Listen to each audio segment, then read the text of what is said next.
Because అమ్మా మీరు winner అవ్వకపోవడానికి కారణం మెయిన్గా నామినేషన్స్లోకి రాలేదనేసి అంటున్నారు. సో దానికి మీరేం చెప్తారేంటి?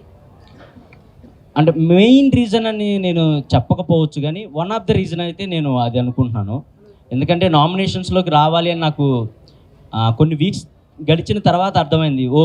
నామినేషన్స్లోకి వస్తేనే ఓట్ బ్యాంకింగ్ అనేది క్రియేట్ అవుతుంది, అప్పుడే మనకు అలవాటు పడిపోయి జనాలు ఓట్లు వేస్తారు అని. బట్ నేను ఎప్పుడూ నన్ను నామినేట్ చేస్తారని భయపడేవాడిని కాదు, కానీ వేరే వాళ్ళని నామినేట్ చేయాలంటే చిన్న బాధ వేసేది. ఎందుకంటే వాళ్ళతో కలిసే కామెడీ చేసేవాడిని, వాళ్ళతో కలిసే వంటలు ఉండేవాడిని, వాళ్ళతో కలిసే ఫన్ క్రియేట్ చేసేవాడిని. అలా ఉండి ఒక్కసారిగా వీకెండ్ రాగానే వాళ్ళని మీరు ఇది చేశారు, మీరు ఈ తప్పు చేశారు అని వాళ్ళని ఏలైతే చూపించాలంటే నాకు ఎక్కడో చిన్న మొహమాటం ఉండేది అండ్ చిన్న భయం బాధ అనిపించేది.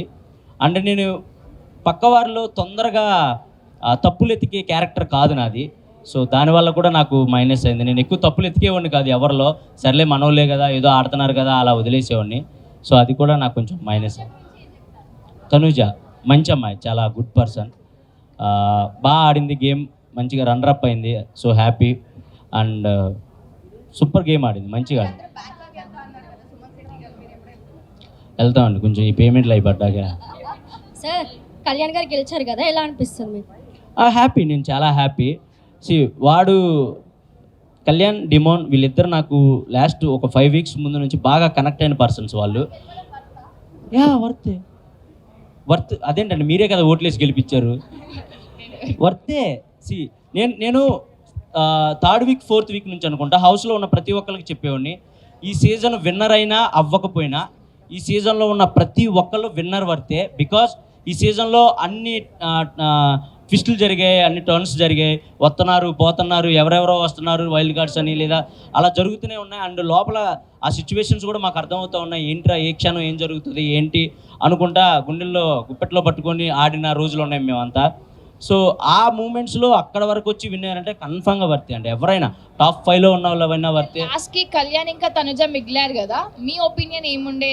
బయట కూర్చున్నప్పుడు ఎవరు గెలుస్తారు అనుకున్నారు, తనుజనా కళ్యాణా? నాకు నిజంగా ఐడియా లేకుండే అండి. ఎందుకంటే నేను గెలుస్తానని నేను అనుకుంటా మనసులో, బట్ నేను 4th ప్లేస్ వస్తానని నేను అనుకోలేదు కదా. సో ఈ సీజన్ ఏదైనా జరగచ్చు అనే మైండ్ సెట్లోనే ఉండే నేను. నాకు ఎవరు గెలిచినా ఓకే. వాళ్ళిద్దరిలో ఒకళ్ళు నా ఫ్రెండ్ ఉన్నారు, ఇంకొకళ్ళు నా తమ్ముడు ఉన్నాడు. వాడు గెలిచినప్పుడు కూడా కప్పు తీసుకొని నాకు వెళ్ళి ఇలా చూశాడు. అది మీకు మేబీ అది అంటే అర్థం కాకపోవచ్చు, కానీ నాకు వెళ్ళి చూశాడు, అన్న నేను అనుకున్న సాధించాను అన్న అని. అది నాకు హ్యాపీ అనిపించింది. తనుజది మీది లవ్ స్టోరీ రియల్ గా కనిపించింది, మరి మీ పిల్లతో ఏమన్నా ప్రాబ్లం అయిందా? లవ్ స్టోరీ ఏం లేదమ్మా, చూస్తుంటే లవ్ స్టోరీ లానే అనిపించింది. లేదు, అంతకు ముందు కూడా మేము కలిసి ఒక షో చేసాం స్టార్ మాలోనే, కుక్ విత్ జాతిరత్నాలు అని ఒక షో చేసాం. సో ఆ బాండ్ మేము ఫ్రెండ్స్గా ఆ బాండ్ అనేది కనపడాలి అని జనాలు ఎంటర్టైన్ చేయాలని ఏదో చిన్న చిన్న ఫ్లటింగ్ డైలాగ్స్ అంతే, అంతకుమించి ఏం లేదు. డెమాన్ పవన్ మాట్లాడుతూ మొన్న చెప్పారు, నాకు ఇమాన్యుయల్ అన్న ఉంటే కనుక స్ట్రెస్ రిలీఫ్ నాకు, సో ఇంకా ఫస్ట్ నుంచి మా బాండింగ్ ఇంకా ఉంటే బాగుండేది అని చెప్పేసి అన్నారు రీసెంట్ గా బయటకు వచ్చినప్పుడు. మీరేమంటారు? నేను కూడా అదే అన్న, హౌస్లో ఉన్నప్పుడు కూడా నేను అదే అన్న. డెమాన్ నాకు 2nd వీకే కనెక్ట్ అయినప్పటికీ ఎక్కడో డెమోన్ ఎక్కువ టైం అందరితో కేటాయించేవాడు కాదు. సో లాస్ట్ 3 వీక్స్ నుంచి డెమోన్లో ఫన్ కానీ అవన్నీ చూసినప్పుడు, అరే నువ్వు ఇలా 2nd వీక్ ఆర్ 3rd వీకే ఇలా ఉంటావని తెలుసుంటే నేను ఇంకొంచెం టైం నీతో స్పెండ్ చేసేవాడిని, జనాలు ఇంకొంచెం ఎంటర్టైన్ చేసేవాళ్ళం ఇద్దరం కలిసి అని కూడా అనుకున్నాం. అండ్ రియల్గా కనెక్ట్ అయ్యాడు డెమోన్, కళ్యాణ్ వీళ్ళిద్దరు నాకు బాగా రియల్గా కనెక్ట్ అయ్యారు. సో నేను నైటే షూట్ కూడా చేసాం స్టార్మాలో, చాలా హ్యాపీ అనిపించింది వాళ్ళిద్దరిని చూసినప్పుడు. అండ్ వాళ్ళ గ్రోత్ చూసినప్పుడు కూడా చాలా మంచిగా అనిపించింది. ప్రతి వీక్ వాళ్ళు ఒకళ్ళు 1 by 1 వాళ్ళు ఎదిగే విధానం కానీ, వాళ్ళు మాట్లాడే తీరు కానీ, వచ్చిన కామనర్స్ అందరిలో వీళ్ళు కొంచెం మంచిగా ఉండేవాళ్ళు అండ్ మంచిగా మాట్లాడేవాళ్ళు, ఎక్కువ గొడవలు పెట్టుకునేవాళ్ళు కాదు. సో నాకు అది బాగా నచ్చేది వాళ్ళిద్దరిలో. అంతే. అదేంటండి, టాప్ 5లో ఉన్న అందరూ విన్నర్ అవుతారని అనుకుంటారండి. ఎందుకంటే అక్కడ మాకు ఏ క్లూస్ కానీ హింట్స్ కానీ ఏం తెలియవు. అండ్ ఎవరు బయట ఎలా నడుస్తుంది, ఎవరు హైప్లో ఉన్నారు, ఎవరు లోలో ఉన్నారు ఎవరో తెలియదు. టాప్ 5లో ఉన్న ప్రతి ఒక్కళ్ళు విన్నర్ అవుతామని అనుకుంటాం, బట్ అది ప్రాసెస్, తప్పదు. 4th ప్లేస్లో ఒకళ్ళు రావాలి, 3rd ప్లేస్కి ఒకళ్ళు రావాలి, 5th ప్లేస్కి ఒకళ్ళు రావాలి. అది ప్రాసెస్ కాబట్టి, ఇంకా తప్పని ప్రాసెస్ కాబట్టి. ఒకవేళ మీకు మనీ ఆఫర్ చేసింటే మనీ తీసుకొని బయటకు వచ్చేసేవాళ్ళ? నేనైతే తీసుకోకూడదని ఫిక్స్ అయి ఉన్నాను. నేను అంటే మీరు అనుకోవచ్చు, బయటకు వచ్చేసావు కదా ఇప్పుడు ఇలాగే చెప్తావు అని మీరు అనుకోవచ్చు. నేను నిజంగా మనీ తీసుకోకూడదనే ఫిక్స్ అయ్యానండి. మనీ ఆఫర్ వరకు వచ్చుంటే నేను తీసుకోకూడదు, అది రన్నర్ అయినా 3rd ప్లేస్ అయినా ఏదైనా ఇంతవరకే మనకు వచ్చింది అనుకుని బయటికి వెళ్దాం అనే మైండ్లోనే ఉన్నా. నేను మేబీ తీసుకోకపోదును. నేను నామినేషన్స్ లో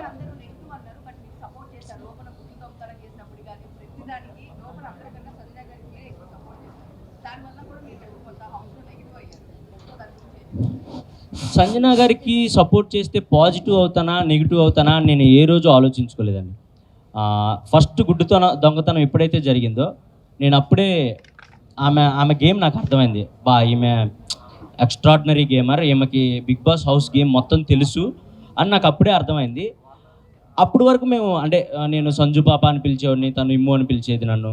దాని తర్వాత ఎక్కడో ఎమోషనల్గా వాళ్ళ బాబులాగా నేను నవ్వించాలి, అలా అలా అలా అలా కనెక్ట్ అయ్యి నేను అమ్మ అంటాం, తను నన్ను కొడుకు అంటాం, అలా అలా అయింది. కానీ ఏ రోజు కూడా ఇది చేస్తే పాజిటివ్ అవుతాం, ఇది చేస్తే నెగిటివ్ అవుతాం అని ఎప్పుడు నేను తనతో అలా లేను. ఎందుకంటే తను నాతో చాలా ప్యూర్గా ఉన్న వ్యక్తి హౌస్లో. అండ్ గుడ్డిగా 100 మంది రానే నేను ఇమ్మాన్యుయల్ సైడే నుంచుంటానని చెప్పిన ఏకైక వ్యక్తి తను. అండ్ నేనైనా సరే 100 మంది రానే నేను ఆమె సైడే ఉంటానని చెప్పిన ఏకైక వ్యక్తిని. అండ్ లాస్ట్కి వచ్చే కొందికి క్రౌడ్ తగ్గే కొందికి తెలియకుండా ఫేస్ టు ఫేస్ వార్లు కూడా జరిగాయి. కానీ బట్ అవి మేము అక్కడే సార్ట్అవుట్ చేసుకున్నాం. ఇదంతా గేమ్ వరకే మమ్మ వదిలేసే అంటే తను కూడా అరే నాకు తెలుసు, చాలా మెచ్యూర్డ్గా ఉంటారు, చాలా అంటే చాలా మెచ్యూర్డ్గా ఉంటారు. సో అది నాకు బాగా ఇష్టం. పాజిటివ్ నెగిటివ్ అసలు ఏం ఆలోచించలేదండి. నాకు సంజన గారు హౌస్లో ఉండాలి, ఆమెతో కలిసి నేను గేమ్ ఆడాలి, ఇదే ఉండేది నాకు. ఇమాన్యుయల్ గారు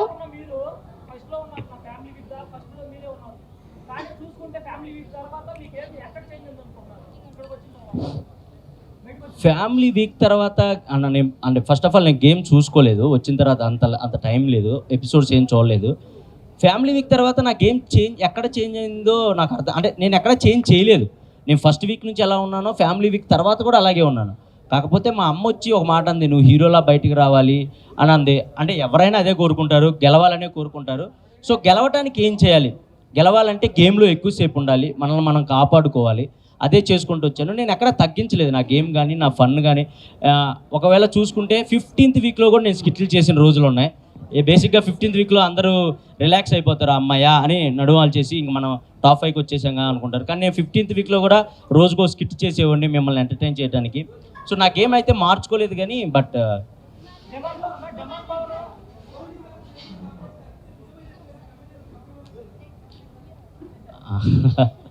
అదే లేదన్న, కమెడియన్స్కి కప్పు ఇవ్వటరా అనేది అది మనం ఏం చెప్పలేదు.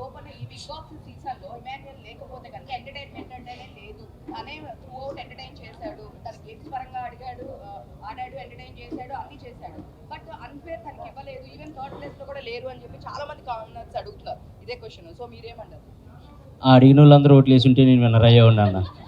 ఒకవేళ బట్ అలా అని కాదు, నాకు తెలుసు అడిగిన వాళ్ళందరూ నాకు సపోర్ట్ చేశారు.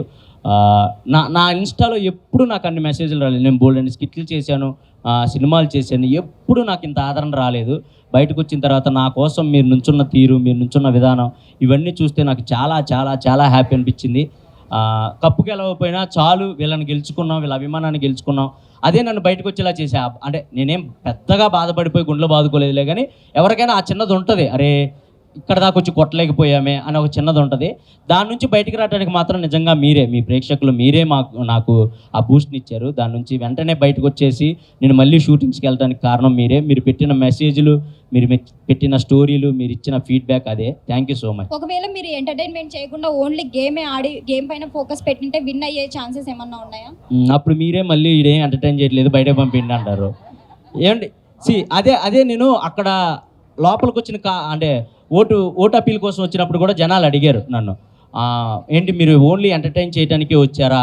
ఒకవేళ ఎంటర్టైన్ చేయకుండా గేమ్ ఆడితే ఏంటంటే, వచ్చిన ప్రతి ఒక్కళ్ళు మీరు ఇతను ఎలా ఉంటాడు, ఇతను ఎలా ఉంటాడు, ఇతను ఎలా ఉంటాడని మీకు ఎవరి గురించి తెలియదు. బట్ ఇమాన్యుయల్ అనేవాడు ఎంటర్టైన్ చేస్తాడని మీ అందరికీ తెలుసు.